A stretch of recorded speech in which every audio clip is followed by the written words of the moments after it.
दोस्तों इस सेशन का पहला प्रश्न है the heavy downpour played havoc in the coastal area. अब इस सेंटेंस में एक फ्रेज है प्ले हैवक। टेंस के अनुसार प्लेड हैवक हो गया है। तो प्ले हैवक का क्या अर्थ होता है ये आपको बताना है। ऑप्शंस है caused destruction, caused diseases, caused floods, caused hardship. तो कॉज्ड डिस्ट्रक्शन, तो कॉज डिस्ट्रक्शन का मतलब होता है बर्बादी उत्पन्न करना, है ना। कॉज्ड डिजीजेज, तो कॉज डिजीजेज का मतलब होता है बीमारी उत्पन्न करना, है ना। देखिए टेंस के अनुसार से कॉज्ड है, लेकिन जो मूल जो वर्ब का फॉर्म होता है उसी से हम लोग अर्थ लगाते हैं। और कॉज्ड फ्लड्स, तो कॉज फ्लड मतलब होगा बाढ़ लाना, है ना, बाढ़ उत्पन्न करना। और कॉज्ड हार्डशिप, है ना। तो कॉज हार्डशिप का मतलब होता है तकलीफ उत्पन्न करना, है ना, या फिर आप कह सकते हैं आफत उत्पन्न करना। ठीक है। तो ये जो मुहावरा है प्ले हैवक, तो इसका मतलब होता है तबाही मचाना, है ना, कहर बरपाना, कहर ढाहना, है ना। तो सही अर्थ कौन सा ऑप्शन दे रहा है, तो ए वाला दे रहा है ना, यानी कि कॉज्ड डिस्ट्रक्शन प्लेड हैवक जैसा लग रहा है। तबाही मचाना, बर्बादी उत्पन्न करना एक जैसा लग रहा है। ठीक है। तो ऑप्शन ए हम लोगों का सही ऑप्शन है। अब सेंटेंस का अर्थ क्या होगा। सेंटेंस का रहा है भारी डाउनफॉल। डाउनफॉल जो होता है अचानक शुरू हुआ जो बारिश होता है उसको डाउनफॉल कहा जाता है। तो अचानक शुरू हुआ भारी बारिश ने क्या किया, तबाही मचाया तटीय क्षेत्र में, है ना, तटीय इलाका में। कोस्टल मत होता है तटीय। ठीक है। तो आई होप आप लोगों को बात समझ में आ गया होगा। चलिए दूसरा प्रश्न पर चलते हैं। दूसरा प्रश्न क्या करा, हिज स्टेटमेंट मतलब उसका बयान is out and out a lie, है ना। अब आउट एंड आउट एक इडियम है इस सेंटेंस में। इसका क्या अर्थ होगा आपको बताना है। पहला ऑप्शन है मियरली मतलब सिर्फ, केवल। ऑप्शन बी सिंपली, है ना, बहुत कॉमन वर्ड है, इसको समझाने की जरूरत नहीं है। स्लाइटली मतलब जरा सा, थोड़ा सा। और टोटली मतलब पूरी तरह से, पूर्णतः। तो आउट एंड आउट का अर्थ होता है पूरी तरह से, इसीलिए ऑप्शन डी सही होगा। ठीक है।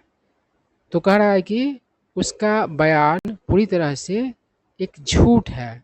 ठीक है। चलिए आगे बढ़ते हैं।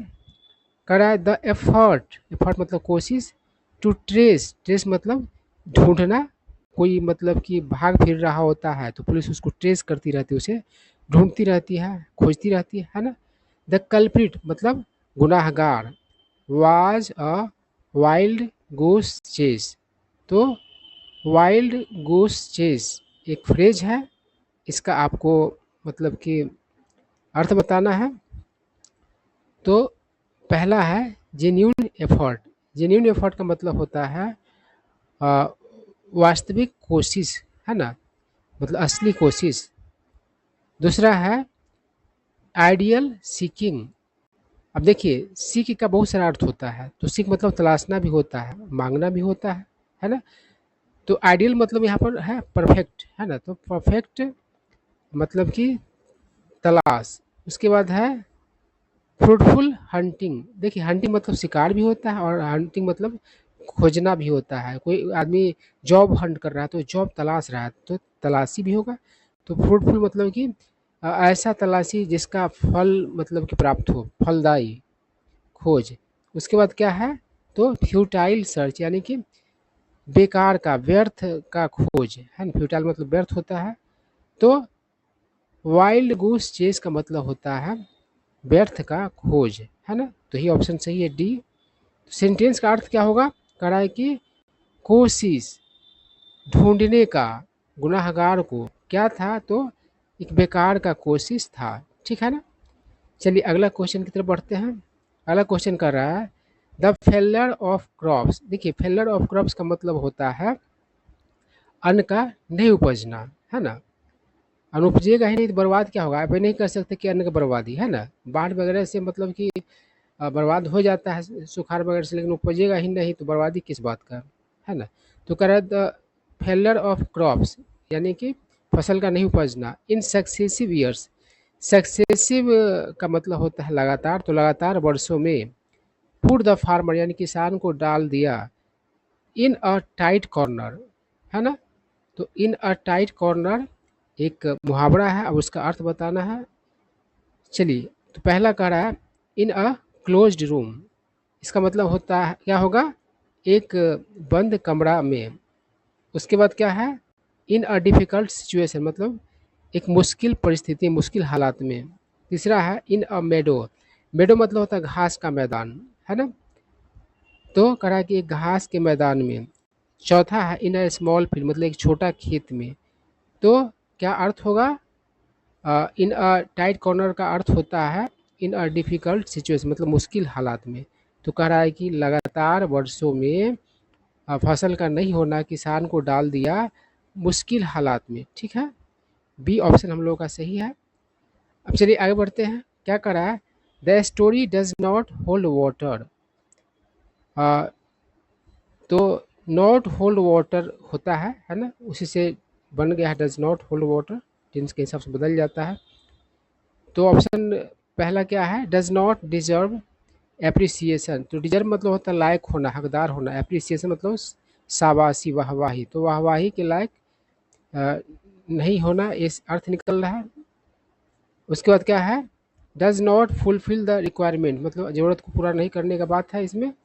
उसके बाद है कैन नॉट बी बिलीव, मतलब विश्वास नहीं किया जा सकते। और ऑप्शन डी है कैन नॉट बी वैल्यूड, मतलब कदर नहीं किया जा सकते। तो डज नॉट होल्ड वाटर, मतलब नॉट होल्ड वाटर का मतलब होता है जिस पर विश्वास नहीं किया जा सके, है ना, विश्वास करने लायक नहीं। तो ऑप्शन सी सही है, यानी कैन नॉट बी बिलीव्ड, ठीक है। तो कह रहा है कि वो कहानी विश्वास के लायक नहीं था, विश्वास नहीं किया जा सकता था उस कहानी पर, ठीक है ना।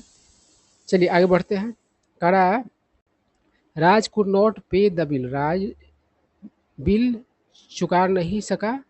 सो इसलिए ही आस्क्ड, उसने कहा द ओनर, मतलब कि ओनर को, टू पुट इट, यानी कि बिल को रखने के लिए, on the cuff. On the cuff का अर्थ क्या होगा, ऑप्शन है अगेंस्ट हिज क्रेडिट कार्ड, मतलब कि क्रेडिट कार्ड की एवज में, है ना। उसके बाद है इन हिज बैंक अकाउंट, मतलब अपने बैंक अकाउंट में। उसके बाद इन हिज फ्रेंड्स अकाउंट, है ना। उसके बाद है ऑन क्रेडिट। तो ऑन क्रेडिट मतलब होता है क्रेडिट मतलब होता है उधार। तो कोई चीज़ अगर आप ऑन क्रेडिट मतलब कि खरीदते हैं तो उधार खरीदते हैं, है ना। तो उधार वाला ही अर्थ सही है, तो डी ऑप्शन सही होगा। तो राज बिल नहीं चुका सका, तो इसीलिए इसीलिए क्या किया, कहा ओनर से रखने के लिए, किस पर, तो उधार पर, ठीक है। अगला है द लक्सरी, देखिए इसको लग्जरी मत पढ़िए, लक्सरी पढ़ा जाता है ना। नाउन के रूप में प्रयोग किया जाता है और सॉरी एडजेक्टिव के रूप में प्रयोग किया जाता है। तो लक्सरी का मतलब एडजेक्टिव के रूप में होता है महंगा तथा अच्छी क्वालिटी का, है ना। तो कह रहा है कि the luxury car that they bought, मतलब वो लक्सरी कार जो उन्होंने खरीदा, turn out to be a white elephant, है ना। तो टर्न आउट का मतलब क्या होता है, साबित होना, निकलना। तो क्या होना साबित हुआ, तो वाइट एलिफेंट साबित हुआ। वाइट एलिफेंट का क्या अर्थ होता है, यही आपको बताना है। अ रेयर आर्टिकल, मतलब दुर्लभ वस्तु, दुर्लभ चीज़।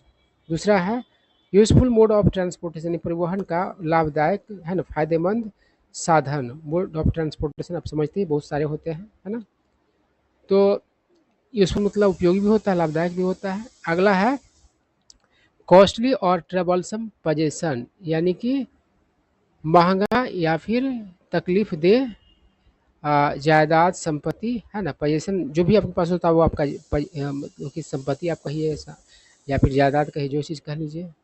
उसके बाद है अप्राउड पजेशन, मतलब गर्व मतलब कि उत्पन्न करने वाला पजेशन।